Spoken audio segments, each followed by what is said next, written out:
It was just another night shift at the New York City subway station. Well, that's what I thought when I first accepted the job. The pay was decent, and I figured a night shift would be the best way to make some extra cash. I didn't expect much, other than the usual quiet, empty hours where the only thing I'd hear would be the occasional rumble of a passing train. What I didn't know, what no one had warned me about, were the rules. The subway station I worked at, 59th Street, was one of those old, crumbling relics beneath the city, forgotten and neglected for decades. The lights flickered constantly, and the tiles were cracked and yellowed, giving the whole place a musty, haunted feel. The station had its share of stories, but it was still functional. The first night I showed up, my supervisor, Jerry, a burly man with an unshaven face, pulled me aside and gave me a long, serious look. "Listen, kid, there are a few rules you need to follow when you work here," he said. His voice low and rough. "I'm not gonna sugarcoat things, so just listen up." I nodded, unsure of what to expect. Jerry handed me a set of keys and a radio. He seemed in a hurry to get back to whatever he was doing, but he paused, eyeing me carefully. "Don't break the rules. Ever. Especially rule number 1, he warned, almost in a whisper. I was about to ask what rule 1 was when he turned and walked off without another word. My curiosity gnawed at me as I stood in the dimly lit hallway, trying to absorb the strange atmosphere. The station had a silence to it that felt off, like the walls themselves were holding their breath. I didn't think much of it at the time. Just typical subway employee paranoia, I thought. Maybe he was just trying to haze the new guy. The night dragged on slowly, but everything seemed ordinary at first. I checked the ticket booths, made sure the vending machines were working, and patrolled the platforms. Most of the passengers were either commuters coming off late-night shifts, or the occasional drunk wanderer who had missed the last train. Everything felt fine. That was until I heard the first train rumble past. It was like any other train except it never fully stopped. It slowed down, and the doors slid open with a heavy, mechanical groan. But there was no one on board. I walked closer, hesitant, confused. The platform was eerily quiet now, and the usual hum of the station seemed to disappear. My breath formed in the cold air. It wasn't even that cold. Something about it just felt unnatural. I glanced around. The station was empty. No other passengers, no other workers. I stepped forward. "Hello," I called, my voice echoing down the tunnel. The train's doors were still open. No answer.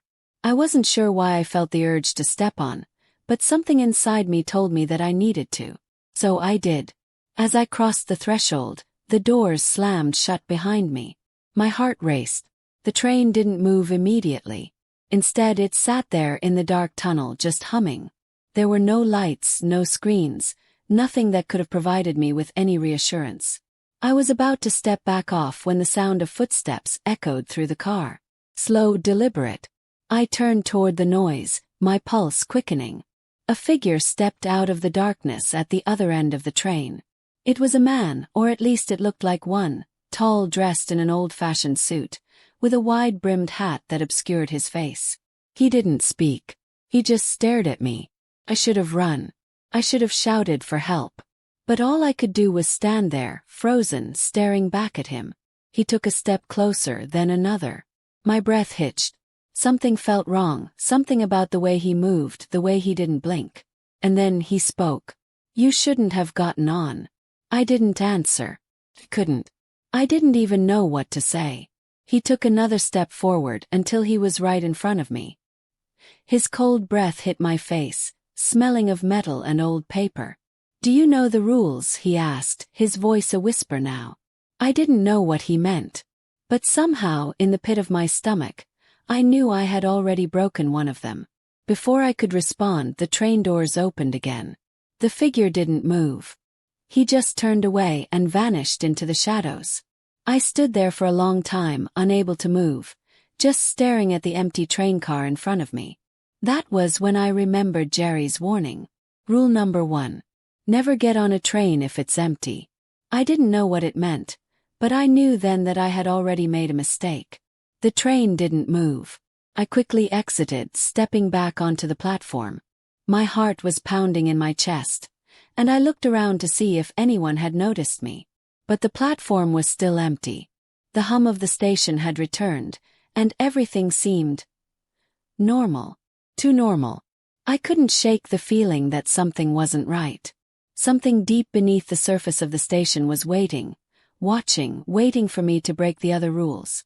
The rest of the night passed slowly, my nerves on edge. I checked my radio, half expecting Jerry to check in, but there was nothing. No one. The lights above flickered in a way that felt too deliberate, like they were trying to signal something, but I couldn't decipher it. When the shift finally ended, I couldn't leave fast enough. I drove home, exhausted and shaken, but I couldn't stop thinking about what had happened on that train. The figure, the way he'd spoken. What did he mean by the rules? As I climbed into bed, I tried to convince myself it was just a weird moment, a trick of the mind. But the unease in my gut wouldn't go away. And the next night I was back at the station, ready to face whatever came my way. I didn't know it then, but that was just the beginning. The night after my first encounter with the strange man on the train, I arrived at work with a lingering sense of dread.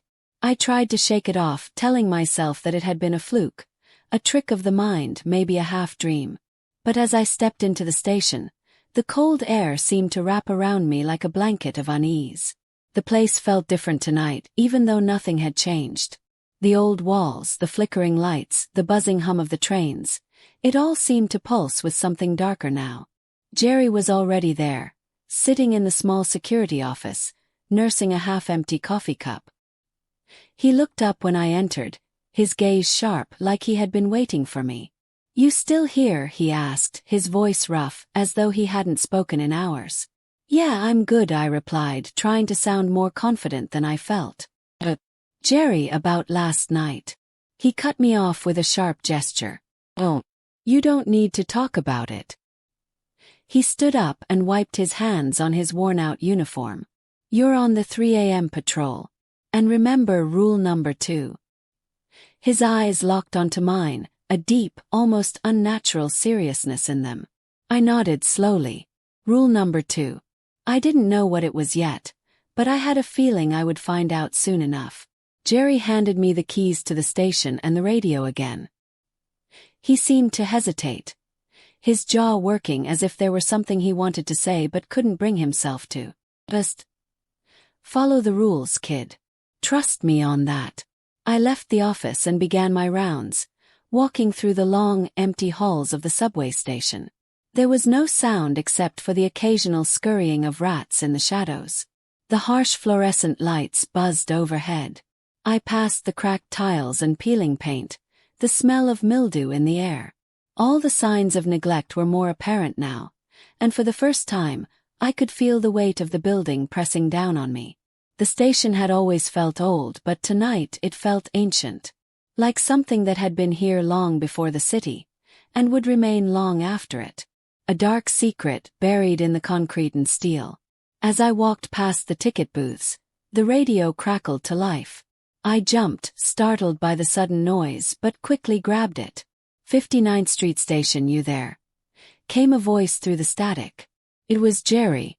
"Yeah, I'm here," I responded, my voice sounding small in the empty station. "What's up?" There was a long pause, and when Jerry spoke again, his voice sounded more distant, strained. "Listen carefully. There's a door at the end of the west platform. You'll find it near the old maintenance room. It's locked, but you need to open it tonight. Don't ask questions, just do it." My stomach dropped. A door. A door I hadn't noticed before. The west platform was the part of the station that was rarely used, an area filled with rusted equipment and forgotten corners. There was no reason for anyone to go there. No reason. "No one's supposed to be in there," I said, my voice coming out weaker than I wanted. "What's behind the door?" "Just follow the rules," Jerry's voice cracked. "And remember rule number 2. Don't open it before midnight. And don't open it after." The line went dead before I could respond, leaving me standing there, staring at the radio in my hand. What did he mean? And why the urgency? I tried to shake off the uneasy feeling that had crept into my chest. I couldn't back out now. I'd signed up for this job and there was no turning back. The hour seemed to drag on, but by midnight I was at the west platform, standing before the maintenance room door Jerry had mentioned. It was tucked in a dark corner, barely visible under the dim light of a single flickering bulb. The door itself was old, made of heavy wood that looked like it hadn't been touched in years. It was locked just as Jerry had said, but I had the keys. I took a deep breath and approached it, my fingers trembling slightly as I slid the key into the lock. It clicked open with a low groan, and I hesitated for a moment before pushing it open. The room behind the door was small and musty, filled with dust and old crates. But there was something strange about it, something wrong. The air inside felt thick, as if it had been sealed off from the rest of the station for a reason. I stepped inside cautiously, my eyes adjusting to the darkness. At first I saw nothing but shadows. But as I moved deeper into the room, I noticed something unusual. The walls, lined with shelves and forgotten equipment, were covered in strange symbols. They weren't graffiti or vandalism, but something far older, carved into the stone like some ancient language. I reached out to touch one of them, but the moment my fingers brushed against the surface, I felt a sharp jolt of coldness shoot through my body. I pulled my hand back, a wave of nausea crashing over me. That was when I heard the sound. It was faint at first, like a soft whisper, but it grew louder, more urgent. Name. Aaron. I froze, the hairs on the back of my neck standing up. It wasn't just my name. The voice was deeper now, echoing from the walls, reverberating like a distant, twisted melody. I turned, searching the room for the source, but I saw nothing. Then, as if in a trance, I noticed something else. The floor. The floor beneath the crates was different from the rest of the room. The wooden boards were uneven, like something had been hidden there. I bent down, my heart pounding in my chest, and pried one of the boards up. Beneath it, there was a small, blackened box, just sitting there, almost like it had been waiting for me. I couldn't help myself. I reached for it, and as my fingers closed around the box, the voice grew louder. It wasn't calling my name anymore. It was chanting, repeating the same phrase over and over again. Break the second rule. The box felt cold in my hands, and the symbols on it seemed to writhe, twisting under my touch. Without thinking, I opened it. Inside was an old yellowed piece of paper, tattered and fragile. I unrolled it slowly, and the first words I read made my blood run cold.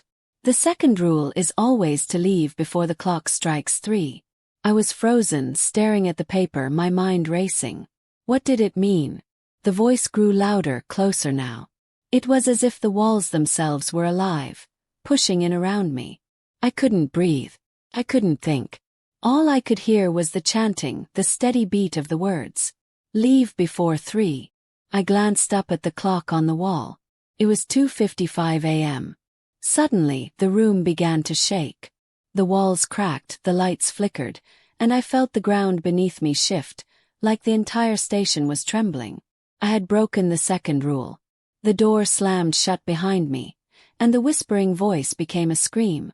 I don't know how long I stood there, in that dark, shaking room. Time had warped, stretched into something unrecognizable. My hand still clutched the box, the paper inside, but the room felt like it was swallowing me whole. The air was thick, like I was breathing in water. And the whispers. The chanting. It was like the walls themselves were alive, closing in on me. I turned around, hoping to escape, but the door to the maintenance room wouldn't budge. I slammed my shoulder against it, the force of the impact rattling my bones, but it was locked from the outside. I was trapped. I looked at the clock again. 2:57 a.m. The whispering had stopped, but in its place, there was something far worse. Silence. Heavy, oppressive, all-encompassing silence. I could feel it, the weight of the station pressing down on me, as if something ancient and angry was watching me, waiting for me to make my next move. I had broken rule number 2. I had stayed too long. But what would happen now? The temperature in the room dropped sharply. I could see my breath misting in front of me, and I shivered. Every instinct screamed at me to get out of there, to run, to break free from the station, but my body wouldn't cooperate. The more I struggled, the more I felt the suffocating presence around me grow stronger. And then I heard something. A sound like metal scraping against stone. Faint at first but getting closer. It was coming from the far corner of the room, where shadows seemed to twist unnaturally. I turned my head slowly, my heart in my throat. Something was moving in the darkness, something tall and angular, its form shifting with each passing second. It wasn't human. No, not at all. I wanted to scream, but the words wouldn't come. And then I saw it. It stepped into the flickering light of the bulb, and my stomach churned with horror. It was a man or something that looked like one. Its body was elongated, unnaturally so. Its limbs bent in ways that didn't belong in this world. Its skin was pale, stretched too tightly over its bones, and its eyes. Those eyes were wide, hollow black pits. It had no mouth, no nose, just a smooth, blank face that seemed to shift, as though it was constantly changing. The figure stood there, motionless, its gaze fixed on me, and for a moment all I could do was stare back. It was the same feeling I had when I first saw the figure on the train. A deep, gnawing sense of wrongness. But this time it wasn't just a figure. It wasn't just a shadow. It was real. It took a slow step toward me, and I stumbled backward, my feet tangling in the rubble on the floor. But it didn't stop. It kept coming, its movements jerky and unnatural. "You broke the second rule." The voice came from the figure's mouth, but it wasn't a voice at all. It was like 1,000 voices, all whispering at once, echoing in my skull. I tried to scream, but the sound was trapped in my chest. The air was thick, suffocating, and I could feel the walls closing in, the station itself turning against me. "You should never have opened the door." I was gasping now, my heart pounding in my ears, and I stumbled back, finally managing to push myself away from the thing. I ran toward the door again, but it didn't open. The figure moved faster now, its limbs stretching and jerking in ways that were impossible, its fingers, long, thin, claw-like, reaching for me. And then, just as suddenly as it had appeared, the thing stopped. It stood there, motionless, as if waiting for something. The station was silent again, but it was an eerie silence. The kind that made the hairs on the back of your neck rise. Something was watching me, something older than the city, older than time itself.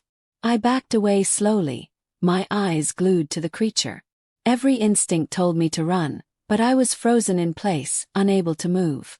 And that's when I heard it. The sound of footsteps. Real, solid footsteps, echoing through the station. Someone was coming. Someone who might help me. But the figure didn't move. Just stood there waiting. I knew deep down that whoever was coming wouldn't be able to help me. The creature wasn't just after me. It was after anyone who dared to break the rules. I finally turned and ran, not bothering to look back. I wasn't sure if I was running from the creature, or from the feeling of being utterly alone. The station felt alive with a malevolent force, its walls closing in with each step I took. I reached the exit, but the door was locked. Panic surged through me as I yanked on the handle, but it wouldn't open. I slammed my fists against the glass, screaming for help, but the sound was swallowed up by the dark, oppressive silence of the station. The clock on the wall ticked on, ticking toward 3 a.m. I had broken the second rule, and I was about to find out what happened when the clock struck that final hour. The last rule. The station was becoming a nightmare. The walls seemed to pulse with something dark, something alive. My hands were slick with sweat, my chest heaving as I glanced around, searching for an escape. I had broken the second rule. And now I was facing whatever punishment awaited those who did. The air was thick with tension, like the station itself was holding its breath. I looked at the clock again. 2:59 a.m. And then something changed. The temperature dropped even further, and the faint hum of the subway trains, the only sound that had kept me grounded for so long, suddenly stopped. The whole station was still. It was as if time itself had stopped, as if the station had swallowed the hours and was now holding them hostage. I turned around, frantically looking for a way out. But the station seemed to stretch farther than it should. The walls felt like they were closing in, pushing me toward something. That was when I heard it. The low rumble of a train. But this wasn't the sound of any train I'd ever heard. It was something far worse. It felt like the very ground was trembling beneath me. And then, from the tunnel ahead, I saw the glow of headlights. But there was no train. It was just darkness. And out of that darkness, something stepped forward. Something I couldn't even begin to comprehend. It was massive, a hulking shape that seemed to consume the very air around it. Had no form, no shape. It was like a nightmare given flesh, tentacles, eyes, and mouths that seemed to writhe and twist. And it was heading straight for me. I stood frozen in place, my heart hammering in my chest, my breath coming in short, shallow gasps. The creature in front of me, this thing that had emerged from the darkness, was not something I could explain. There were no words for it. It wasn't just the size or the shape or the way it distorted the air around it. It was the fact that it felt wrong in every way possible. It was as if the very laws of nature had been bent and twisted just to create this monstrosity. Its form was in constant flux, like a cloud of black smoke writhing and shifting, its limbs sprouting and retracting in unpredictable patterns. But the worst part wasn't its appearance. It was the feeling it evoked. It made my skin crawl, my mind scream for escape, but my body was paralyzed, rooted to the spot. The air was so thick now I could almost taste it. It was cold, yet suffocating, like trying to breathe underwater. Every instinct told me to run, to flee, but I couldn't. I couldn't even blink. My body refused to obey me, as if it was waiting for something to happen, waiting for the moment when the clock struck 3 a.m. and the final rule was unleashed. I stared at the creature, feeling the weight of its presence, like it was pulling me deeper into the station's darkness. Its eyes, if you could even call them that, were black voids, empty and endless. They were fixed on me, but there was no malice in them, no anger. There was only something worse. It was as if it were watching me with an unsettling curiosity, as if I were nothing more than a bug to be studied. The creature took a step forward, and I felt my body flinch, but I couldn't move. It was as though the very air around me had turned to cement. My limbs were frozen, my body trapped in the vice grip of something far beyond my understanding. But then something inside me stirred. It wasn't a voice or a thought, but a deep, instinctual pull, a sense that I was about to make a decision that would decide my fate. The clock on the wall ticked louder, each second feeling like it was pounding in my skull. 2:59 a.m. And then the creature spoke. Rule 3. Its voice wasn't human or even animal. It was a cacophony of sounds. Growls, whispers, and 1,000 voices overlapping, as if it was speaking through every person who had ever walked through these tunnels. It was the sound of nightmares, the kind of voice that burrowed deep inside your head and twisted everything you thought you knew about reality. You will not leave. I could feel the weight of those words like a physical presence, pressing down on me.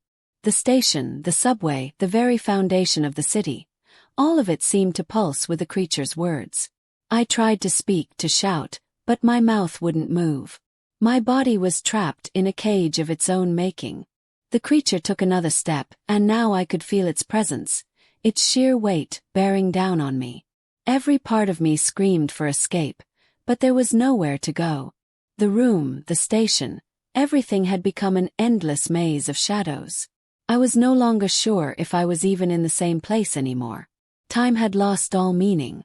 The station felt like it was twisting, folding in on itself, stretching into infinite darkness. You will follow the rules, the creature continued, or you will remain here forever. And in that moment I realized something horrifying. I had thought the rules were just a strange quirk of the station, something to keep things in order. But the rules were something more. They weren't just arbitrary guidelines. They were the very foundation of the station. They were what kept the darkness at bay, what kept the creatures, the forces, the things that lurked below the city, from consuming everything above. And now I had broken 2 of them. I was too far gone. There was no way back now. The creature loomed over me, its form shifting like liquid smoke, but I could feel it press into my thoughts, dragging my mind into its twisted reality. Its eyes, those endless voids, seemed to grow larger, until they filled my entire vision. It was suffocating, consuming everything I knew. But as it neared, the clock struck 3 a.m. A loud, deafening chime echoed through the station, shaking the very air around me. The creature paused.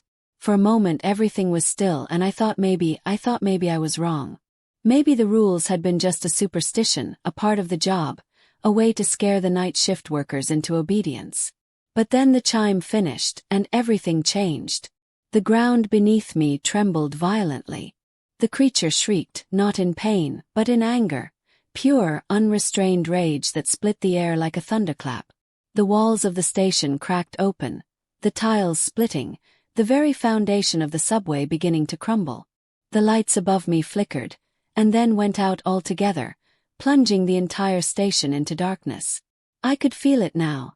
The power of the station itself, the force that had been held at bay by the rules, was breaking free. Suddenly I was no longer in the maintenance room. I was back on the platform, staring at the tracks.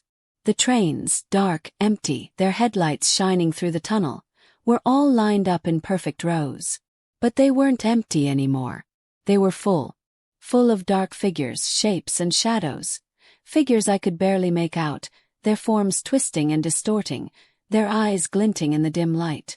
The station was changing, warping into something else. The walls seemed to shift, their surfaces now covered in the same symbols I had seen earlier.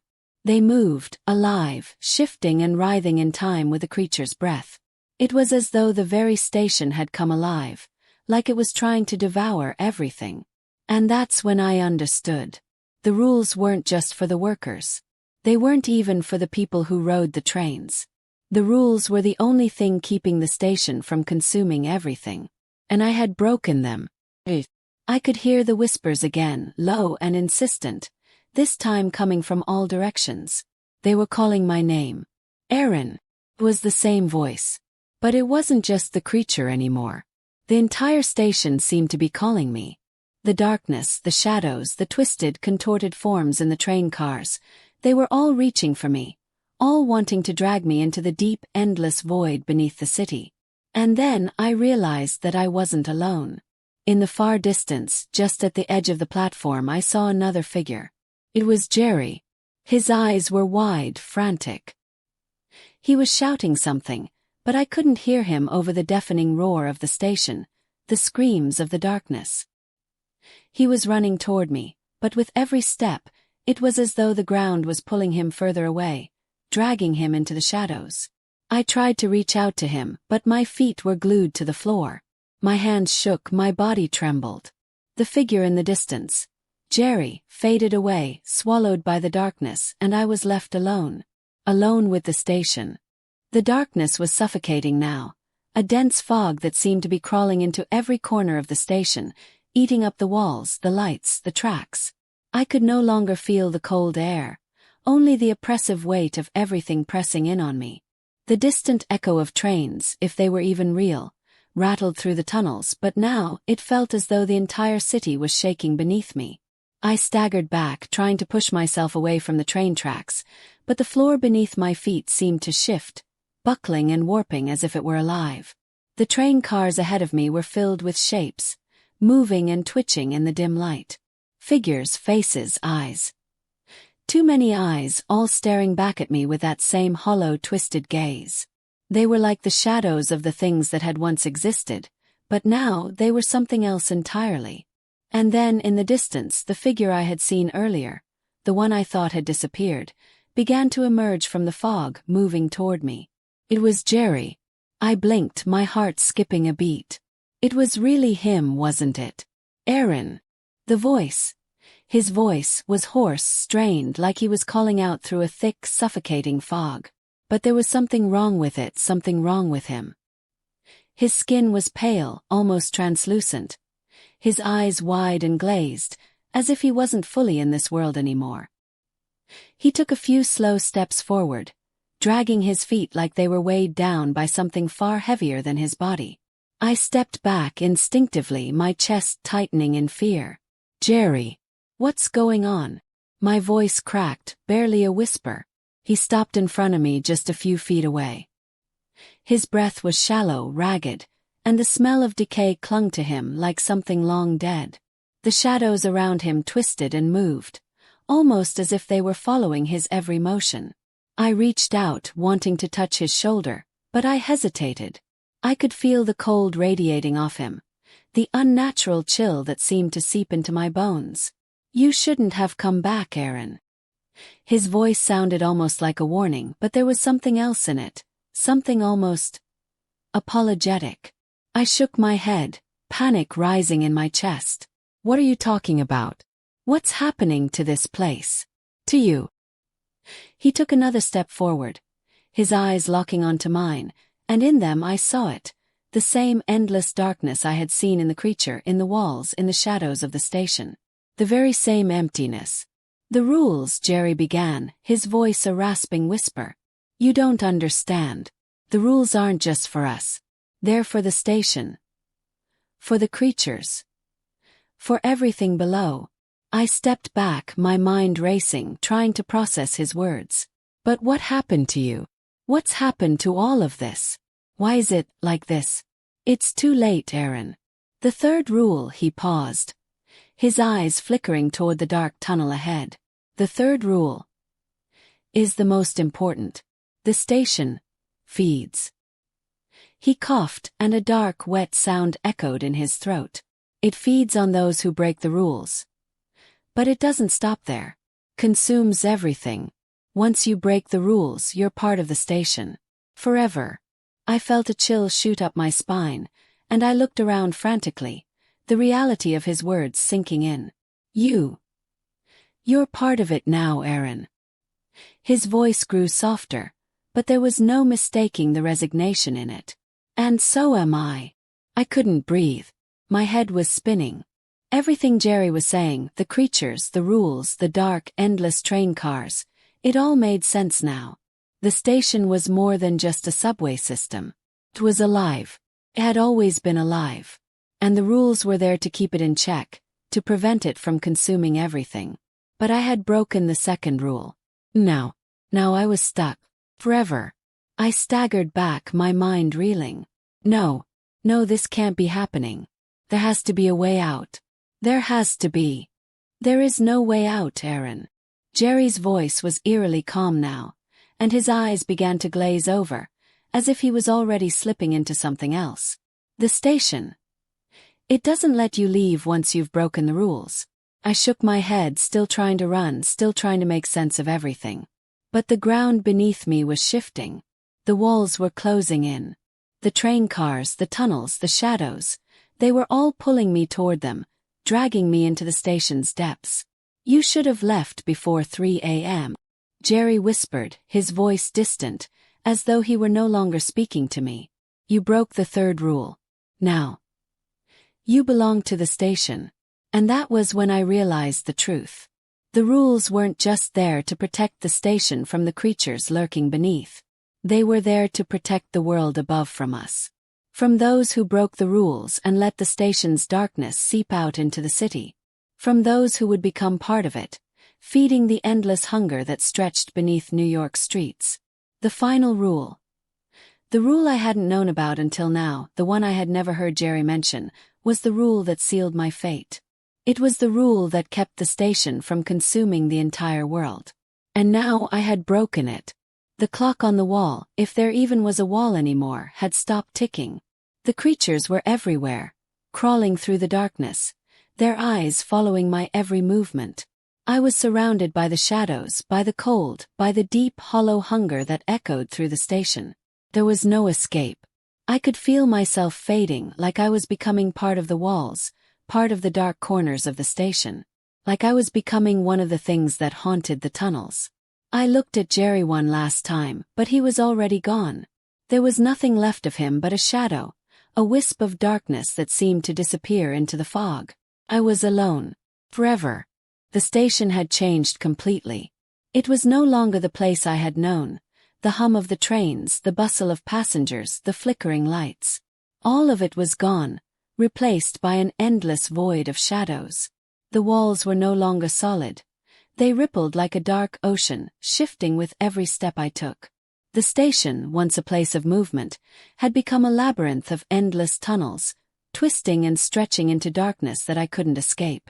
I tried to move, but my legs felt heavy. I could barely lift them. Every step was like wading through thick, viscous air, as if the very atmosphere was thickening around me. The shadows clung to me like an extra layer of skin, suffocating me with their presence. I tried to breathe, but the air tasted stale, like it had been trapped down here for years. The rules, the whispers, Jerry's warning, all of it echoed in my mind. The station, the creatures, the dark force that seemed to govern everything.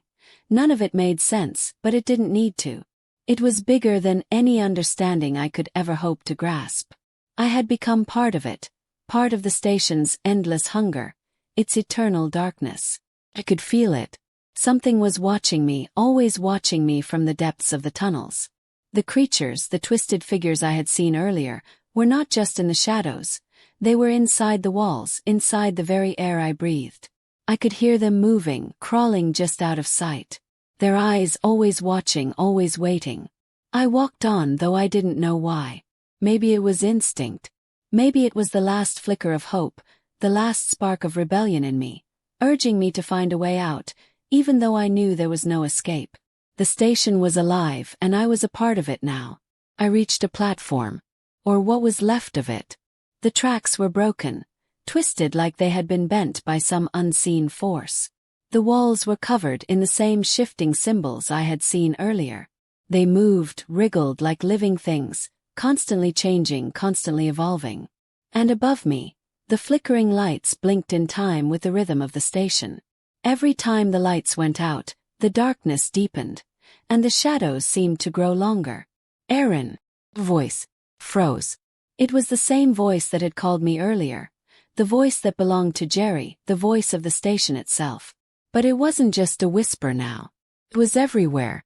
Inside my head. Inside my very soul. Aaron. You belong to us now.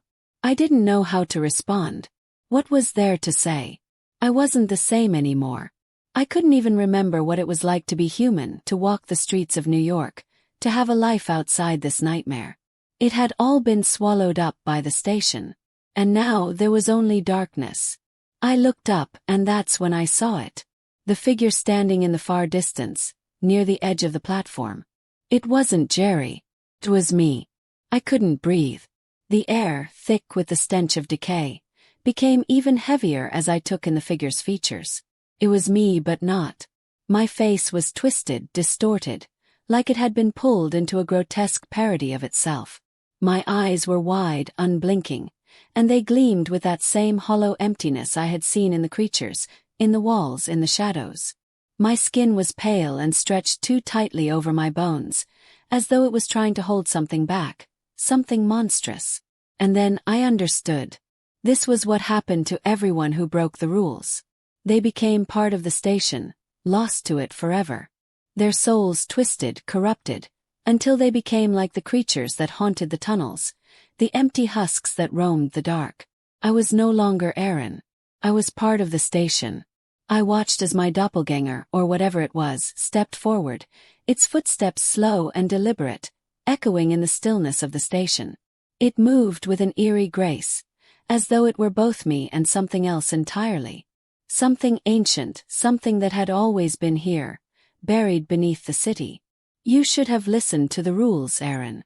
Its voice was a distorted version of my own, as if it were speaking through a broken mirror. I couldn't respond. There were no words left in me. The figure reached out, and I felt my body move against my will, as though the very air around me had taken control. My limbs were no longer my own. I was being drawn toward it, pulled by an invisible force that I couldn't resist. The station had claimed me. I was being consumed by it, piece by piece. Now you are part of the endless night. And as my body crossed the threshold, I knew the truth. There was no escape. There had never been an escape. The station had always been here, hidden in plain sight, waiting for someone to break its rules, to feed its hunger. And now I was one of its many lost souls, wandering the endless tunnels, forever trapped in the dark, forever part of the station. I tried to scream, but the sound was swallowed up by the shadows. The darkness was all-consuming, devouring everything. I was no longer a man.